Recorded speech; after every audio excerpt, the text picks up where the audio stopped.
दलीय गठबन्धनका शीर्ष नेताहरूले देशभर ठाउँ र अवस्था अनुसार चुनावी तालमेल मिलाएर आपसी सहकार्य र सहयोगको भावनाले अघि बढ्न आह्वान गरेका छन्। प्रधानमन्त्री निवास बालुवाटारमा आज बसेको गठबन्धनका शीर्ष नेताको बैठकले आउँदो वैशाख 30 गते हुने पालिका चुनावमा आपसमा मिलेर अघि बढ्ने निर्णय गरेको हो। बैठकमा चुनावी तालमेलका लागि संयन्त्र बनाउने विषयमा पनि छलफल भएको र त्यसको टुङ्गो भोलि दिउँसो 4 बजे बस्ने बैठकले लगाउने सूचना तथा सञ्चार प्रविधि मन्त्री ज्ञानेन्द्र बहादुर कार्कीले जानकारी दिएका छन्। बैठकमा स्थानीय निर्वाचनलाई कसरी सफलतापूर्वक सम्पन्न गर्ने र स्थानीय निर्वाचनमा 5 दलको गठबन्धनद्वारा समर्थित उम्मेदवारहरूलाई कसरी विजय गराउने यिनै बारेमा बृहत रूपमा छलफल भएको छ र फेरि यो बैठक भोलि 4 बजे फेरि यो बैठक डाकिएको छ। शीर्ष नेताले जारी गरेको संयुक्त अपिलमा चुनावमा ठाउँ र अवस्था अनुसार तालमेल गर्न पार्टीका नेता कार्यकर्तालाई आह्वान गरिएको छ। सत्ता गठबन्धनले पालिका चुनावमा तालमेल गरेर अगाडि बढ्ने निर्णय गरे पनि कतिपय ठाउँमा उम्मेदवार तय र भागबण्डामा कुरा नमिल्दा सहमति भने हुन सकेको छैन। काठमाडौँ उपत्यकाको फोहोर विगत 10 दिनदेखि उठ्न सकेको छैन। सडक कालोपत्रेको माग राख्दै नुवाकोटका 3 पिप्लेका बासिन्दाले सडक अवरुद्ध गरेपछि विगत 10 दिनदेखि काठमाडौँको फोहोर उठ्न छाडेको हो। गत फागुनमा पनि स्थानीय बासिन्दाले सडक निर्माणको माग गर्दै 29 दिन फोहोर विसर्जनमा अवरोध गरेका थिए। त्यसपछि ठेकेदार कम्पनी, सडक विभाग, काठमाडौँ महानगरपालिका र स्थानीय बीच चैत 15 गते भित्र काम सक्ने सहमति भएको थियो। तर यो अवधिमा कुनै पनि काम अघि नबढेको भन्दै स्थानीयवासी आन्दोलनमा उत्रिएका छन्। ठेकेदार कम्पनी सैलुङ कन्स्ट्रक्सनले 2 वर्षमा कालो पत्रे गरिसक्नु पर्ने सडक 8 वर्ष बितिसक्दा पनि गर्न सकेको छैन। स्थानीयको विरोधपछि कन्स्ट्रक्सनले चैत 15 गतेसम्म सडक पिच गर्ने प्रतिबद्धता जनाएको थियो। तर पनि सडक पिच नभएपछि स्थानीयले पुनः अवरोध गरिरहेका छन्। काठमाडौँ महानगरपालिकाले भने फोहोर कहिलेबाट उठ्छ भन्ने विषयमा केही टुङ्गो नभएको बताएको छ।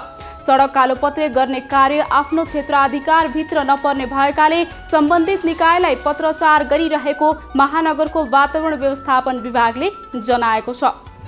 नेपाल राष्ट्र बैंककी कायम मुकायम गभर्नर डाक्टर नीलम ढुङ्गाना तिमसिनाले बैंकिङ प्रणालीमा तरलताको चाप कायम रहेकाले केही समय धैर्य गर्नुपर्ने बताएकी छन्।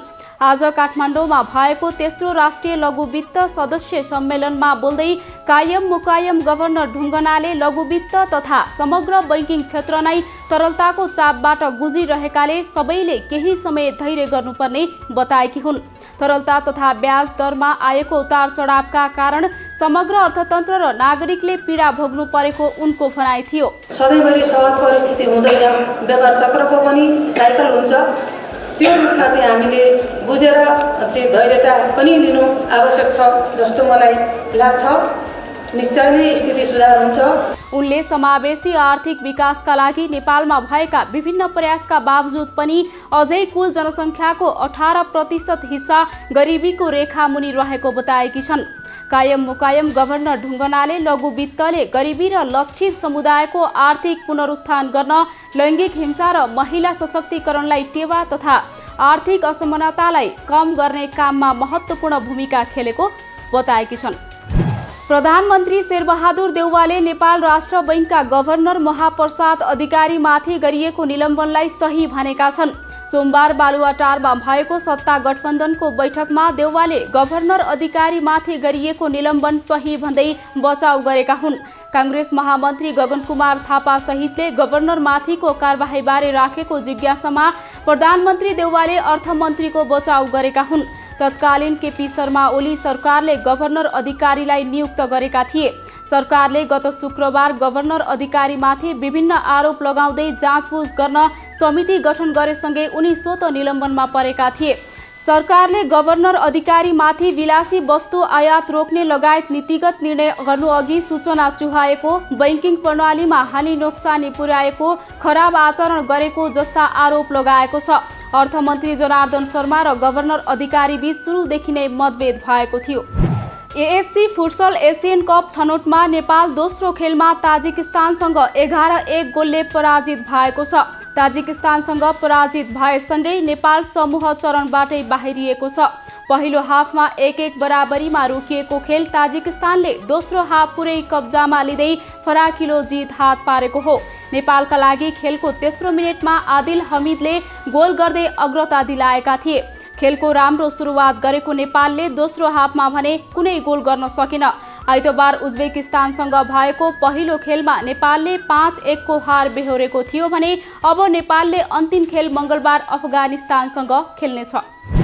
जानकी ग्लोबल फाउन्डेसन र नेपाल फिलिपिन्स चेम्बर अफ कमर्सको आयोजनामा राजधानीमा आयोजित 2 दिने नेपाल लगानी सम्मेलन 2022 सोमबार सम्पन्न भएको छ।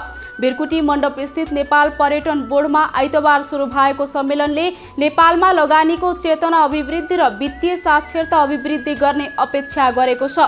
राष्ट्रिय तथा अन्तर्राष्ट्रिय लगानीकर्तालाई लगानीमा उत्कृष्ट अवसरहरू खोजेर नेपालमा लगानी गर्न प्रोत्साहित गर्ने सम्मेलनको उद्देश्य हो। सम्मेलनमा बङ्गलादेश, मस्को, युके लगायतका विभिन्न स्थानबाट समेत प्रतिनिधिले भर्चुअल रूपमा लगानी सम्मेलनबारे आफ्नो धारणा राखेका थिए।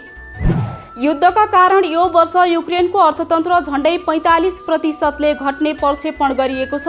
विश्व बैंकको प्रक्षेपणले युद्धका कारण युक्रेनको अर्थव्यवस्था कोरोना महामारीका कारण पूर्वी युरोप र मध्य एसियामा परेको असरभन्दा बढी हुने देखाएको छ। युक्रेनमा शासन चलाइराख्न र कठिनाइमा परेका मानिसलाई राहत दिन ठूलो परिमाणमा वित्तीय सहयोग तत्काल खाँचो भएको पनि विश्व बैंकले जनाएको छ। युक्रेनका धेरैजसो काम गर्ने समूहका मानिसहरू युद्धमा लड्न या त युद्धबाट भाग्न बाध्य भएका छन्। त्यहाँको व्यापार पूर्ण रूपमा बन्द भएको छ भने सडक, कारखाना अनि अन्य पूर्वाधार ध्वस्त भएका छन्, जसले गर्दा वर्षौंको प्रगति शून्यमा झरेको छ। युक्रेनले विश्वभरि नै गहुँ र सूर्यमुखीको तेल निर्यात गर्ने गर्दथ्यो, जुन अहिले ठप्प भएको छ। यसले गर्दा विश्वभरि नै खाद्यान्नको मूल्य बढ्ने अनुमान छ। यस्तै अन्तर्राष्ट्रिय आर्थिक प्रतिबन्धका कारण रुसको अर्थतन्त्र पनि 11%ले खुम्चने विश्व बैंकले जनाएको छ।